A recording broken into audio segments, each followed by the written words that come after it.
Hello दोस्तों, नमस्कार। स्वागत है आप सभी का आपके अपने प्लेटफॉर्म हैशटैग पढ़ेंगे लिखेंगे बनेंगे नवाब पर। तो दोस्तों, आपके अपने इस ऑफिशियल यूट्यूब प्लेटफॉर्म के माध्यम से आज सबसे महत्वपूर्ण जो कि अपडेट है वो ये है कि 37,339 जो अभी नई काउंसलिंग यानी सेकंड काउंसलिंग होने वाली है शिक्षक भर्ती 69,000 की। तो दोस्तों, इसके एक शेड्यूल्ड कार्यक्रम के बारे में बात करूंगा, जिसकी चर्चा अभी देख पा रहा हूं कि सोशल मीडिया पे हो रही है। तो यहाँ पर दोस्तों आपको इस वीडियो के माध्यम से जानकारी देने का प्रयास करेंगे कि क्या कार्यक्रम का शेड्यूल होगा। और वहीं दोस्तों 31,661 सबसे महत्वपूर्ण इस पूरे वीडियो में जो पॉइंट है वो आपके लिए यही है कि जो गलती उन्होंने की थी वो गलती आप मत करिएगा, क्योंकि जो 4 से 5,000 लोग वहाँ से बाहर हुए हैं पिछली शिक्षक भर्ती से, निश्चित तौर पे उन गलतियों को अगर आप रिवाइज करेंगे तो आप भी बाहर हो जाएंगे। तो ध्यान आपको रखना है जिस पॉइंट को मैं बताऊंगा। और जो लोग नियुक्ति पा लिए हैं वो ये ना सोचें कि बहुत बड़ा उन्होंने जो है तीर मार लिया है, क्योंकि प्रोबेशन जो पीरियड होता है, प्रोबेशन पीरियड का मतलब ही होता है कि आप अस्थायी तौर पे भी नौकरी कर रहे हैं। ये चीज़ें दोस्तों आपके लिए भी लाभप्रद होंगी जाननी, तो आप यहाँ पे सुनिएगा कि मैं क्या बताऊँगा उन शिक्षकों के लिए, क्योंकि आप भी 10 से 15 दिनों के भीतर आप स्कूलों में होंगे तो आपके लिए भी वही बातें महत्वपूर्ण होंगी। यहाँ पर दोस्तों 68,500 के माध्यम से मैं चयनित हूँ, तो मैं अपने अनुभवों को आपके साथ साझा करूँगा। जिन अनुभवों को मैंने देखा है, प्रयास करूँगा कि आप अपने बड़े भाई से अग्रज या अनुज जो भी समझेंगे उसको उस तरीके से आप लेंगे और इम्प्लीमेंट करेंगे अपने इस प्रोबेशन पीरियड के दौरान। दूसरी चीज़ क्या मैं बताऊंगा आपको, यहाँ पर जो भी नवनियुक्त शिक्षक हैं वो कान खोलकर सुन लें। सीधी सी बात मैं आपको बताऊंगा, सादर इज्जत के साथ बताऊंगा, लेकिन आपको इम्प्लीमेंट काफ़ी सख्ती के साथ करना होगा, ध्यान आपको रखना है।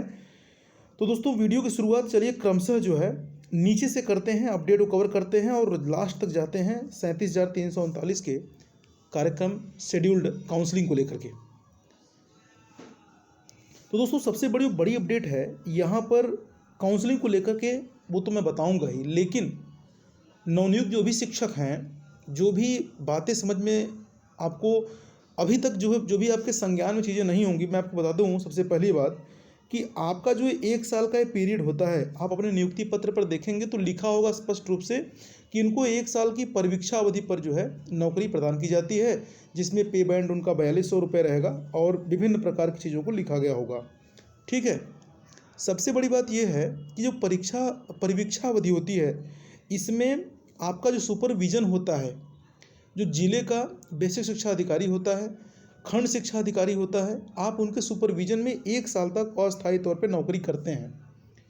ऐसे में किसी प्रकार की भी जो शिक्षक नियमावली है, शिक्षक नियमावली क्या कहती है, आपका सबसे पहला बात तो आप समय से स्कूल जाएं। सबसे बड़ी बात ये परिवीक्षा अवधि जो होती है, इसमें आप अगर समय से बाद अगर स्कूल जाते हैं, समय के बाद स्कूल जाते हैं, बिफोर मतलब आफ्टर टाइम, और पहले आप स्कूल से निकल जाते हैं, इस दौरान अगर आप पाए जाते हैं तो ऐसे में आप पर सख्त जो है कार्रवाई करते हुए आपको यहाँ से जो है टर्मिनेट भी कर दिया सकता है। आपको शिक्षक पद से जो है टर्मिनेशन का, आप जिसको रिस्टिकेट बोलते हैं, आप बाहर हो जाएंगे। पूरी मेहनत जो आपने की है उस पर किया गया पानी फिर जाएगा। अब दूसरी बात यहाँ पर मैं करूँ कि और आप क्या नहीं करेंगे। मैंने अपना खुद का आपको अनुभव बताऊँ कि एक ऐसे ही नेता थे, ग्रेजुएशन के दौरान वो नेतागिरी करते थे। शायद हो सकता है कुछ लोग कमेंट भी करें, उनके नाम को जान भी जाएं।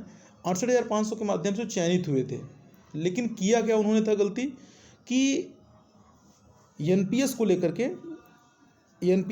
के चूँकि प्रदेश व्यापी स्तर जो है, और क्या पूछिए तो नेशनल लेवल पर भी इसका विरोध होता रहता है, लेकिन अभी आप जब नए हैं, परिवीक्षा अवधि चल रही है, तो उस समय आप एनपीएस ओपीएस विभिन्न प्रकार के जो मुद्दे होते हैं जिसको लेकर लोग धरना देते हैं या अन्य क्रिया प्रतिक्रिया करते हैं, उसमें आप आगे फ्रंट पे जो है उन्होंने बढ़ चढ़ करके हिस्सा लिया था और स्कूल टाइम में हिस्सा लिया था, बिना सीएल लिए, बिना किसी प्रकार का कोई जो है वैधानिक तरीके से उन्होंने कोई काम ऐसा नहीं किया था, तो उसके गिरफ्त में वो आ गए। सीएल उन्होंने नहीं लिया था और विभिन्न प्रकार की चीज़ों में जो है आगे बढ़ चढ़ के हिस्सा ले रहे थे। फोटोग्राफी में उनका सामने फ़ोटो आ गया, तो ऐसे में जो है कि कारण बताओ नोटिस जो है बीएसए ने जारी कर दिया।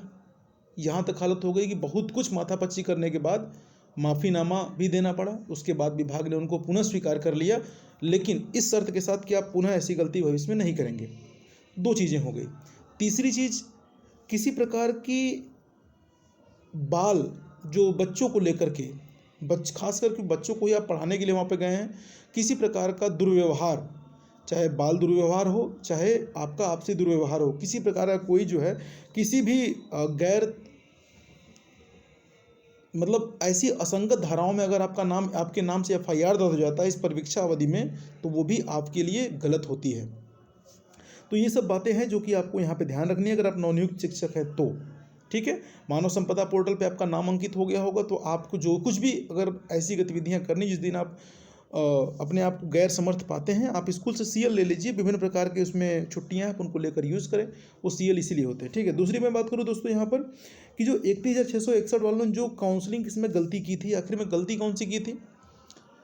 आपको बताते चले कि काउंसलिंग के समय जो गलतियाँ हुई थी वो यही हुई थी कि सबसे बड़ा जो भ्रम पाल रखा था, अभी तक जो भ्रष्टाचार युक्त चीज़ें हो रही थी शिक्षक भर्ती में हो या विभिन्न प्रकार के अन्य भर्तियों में हो, वो यही होती थी कि जो फर्जी डिग्रियां लेकर के चले जाते थे और वो सोचते थे कि हमारा जो है कोई दिक्कत नहीं होगा और चीज़ें जो है वो पास हो जाएंगे और मैं जो है कि नियुक्त हो जाऊंगा स्कूलों में।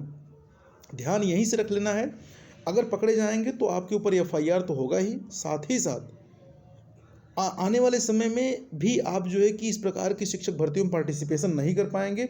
अगर आप वैध भी होंगे तो आपको विभिन्न प्रकार की चीज़ों को साक्ष्य प्रस्तुत करना पड़ेगा। तो अगर आपके पास कोई अवैध डिग्री है, B.Ed की या किसी प्रकार की डिग्री है, या कोई आपके पास फर्जी सर्टिफिकेट है, तो उसको लेकर के आप कतई जो है काउंसलिंग के लिए आगे न बढ़ें। आप तुरंत अपने पैर पीछे खींच लें, नहीं तो फिर दिक्कतों का सामना आपको करना पड़ेगा। पहला पॉइंट। दूसरा पॉइंट की अगर मैं बात करूँ कि और किस प्रकार से आप जो है यहाँ से जो इन्होंने गलती की जिसकी वजह से बाहर हुए थे, बाहर देखिए कुछ इस प्रकार से हुए थे, जैसे आपके पास किसी प्रकार का भी अगर जो भी आपके पास डॉक्यूमेंट्स हैं, डॉक्यूमेंट्स में अगर कोई एरर है तो उसको लेकर के आप तुरंत जो है जब भी आप एक काउंसलिंग का डेट जो मैं बताऊंगा, अब यहाँ पे आपको एक अप्रॉक्सीमेटेड मैं आपको डेट बताऊंगा, एक अनुमानित डेट बताऊंगा, आप ध्यान रखिएगा। उसी डेट के इर्द गिर्द आप जो है अपने पास के जिला न्यायालय से आप एक हलफनामा बनवाइएगा कि ये जो गलतियाँ इसमें हैं इसकी मैं पूरी जिम्मेदारी लेता हूँ और ये जो है ऐसे ऐसे नहीं होकर कि ऐसे ऐसे है। समय पड़ने पर अगर साक्ष्य मांगे जाते हैं तो मैं जो है कि ला करके इसको प्रस्तुत करूँगा, जो भी बोर्ड होगा, जो भी अथॉरिटी होगा, उसके माध्यम से जो मिलेगा उसको मैं प्रस्तुत करूँगा। तो इन बातों का आपके पास हलफनामा होना ही चाहिए। तीसरी चीज़, आप कौन सी गलती नहीं करेंगे? मान लीजिए यहाँ तक तो ठीक है, अगर आपने ये मिस्टेक कर दिया तब फिर आप काउंसलिंग से ही बाहर हो जाएंगे। काउंसलिंग करा भी लेंगे तो नियुक्ति कैसे आपको मिलेगी? आपको इस दौरान आपको पूरी तरीके से कोरोना के नियमों का पालन करना है। कोरोना के अलावा भी जो भी अन्य मुद्दे हैं, जैसे कि आपको स्वास्थ्य सर्टिफिकेट, जिसको फिटनेस सर्टिफिकेट बोला जाता है, वो देना होता है। अगर आप अस्वस्थ किसी भी प्रकार से होते हैं तो आपकी जो नियुक्ति की प्रक्रिया है ये जरूर बाधित होगी, कुछ समय के लिए जरूर बाधित हो सकती है। अन्यथा की स्थिति में अगर आप किसी गंभीर बीमारी की चपेट में आते हैं तब तो बहुत बड़ी समस्या हो जाएगी, क्योंकि जब तक आप फिट नहीं होंगे तब तक की चीज़ें जो है आपके साथ नियुक्ति वाली प्रक्रिया संपन्न नहीं हो सकती है। तो ध्यान यही रखना है कि जो 31,611 वालों ने कुछ गलतियां की थी उसमें गंभीरतम श्रेणी में जो गलतियां हुई थी जिसकी वजह से बहुत से लोग बाहर हो गए थे, वो गलतियां यही थी कि फॉर्म भरते समय उन्होंने ब्लंडर मिस्टेक्स बहुत ज़्यादा कर दिए थे, जिसकी वजह से सही कैंडिडेट्स और गलत कैंडिडेट में फ़र्क करना मुश्किल हो गया। दूसरी गलती उन्होंने क्या की थी कि उनका जो सर्टिफिकेट था वो पूरी तरीके से बहुत से लोगों का अवैध था, ये गलतियां हुई थी।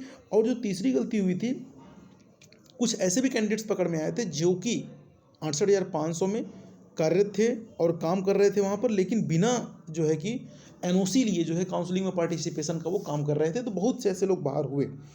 आपको ये सब काम नहीं करना है। अब बात करें काउंसलिंग डेट की, तो दोस्तों जैसा कि आपको पता है कि लगातार जो है सोशल मीडिया पर 26, 27 और 28 की डेट जो है वायरल हो रही है कि इस दिन काउंसलिंग होगा।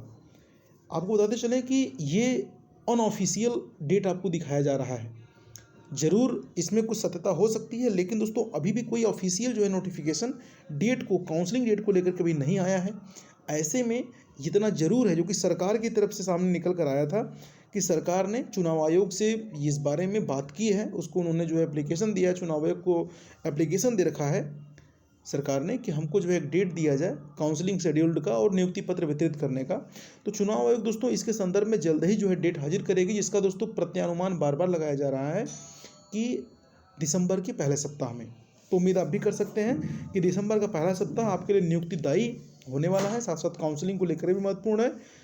दोस्तों यही मुद्दों के साथ आपसे विदा लेते हैं और उम्मीद ये भी करते हैं कि आप दिसंबर पहला सप्ताह ही पूरी तरीके से अपने आप से आप फिक्स रखेंगे और उम्मीद ये भी करेंगे कि आपको उस सप्ताह में विभिन्न प्रकार की जो मैंने आपको बातें बताई हैं उससे आप बचते हुए नियुक्ति पत्र जरूर ही प्राप्त कर लेंगे। क्योंकि दोस्तों अब तो जो मेहनत रही 2 साल की आपने मेहनत किया या जो भी किया उसका अंतिम परिणाम तो यही ना होगा कि आपको 15 दिनों के भीतर अपने आप को नियुक्ति पत्र ले लेना है। ठीक है, अगर दोस्तों बातें अच्छी लगी दोस्तों वीडियो को लाइक और शेयर करिएगा। चैनल पे अगर नए होंगे तो लाल रंग का दोस्तों सब्सक्राइब का बटन होगा, उसको दबा कर सब्सक्राइब भी करिएगा। और हाँ, उससे भी बड़ी बात, ऑल का जो बटन है जिसको घंटे का बटन बोलते हैं उसको दबा लीजिए, इससे आपको लगातार नोटिफिकेशन जो है मिलती रहे। चलते हैं दोस्तों, धन्यवाद पूरा वीडियो वॉच करने के लिए।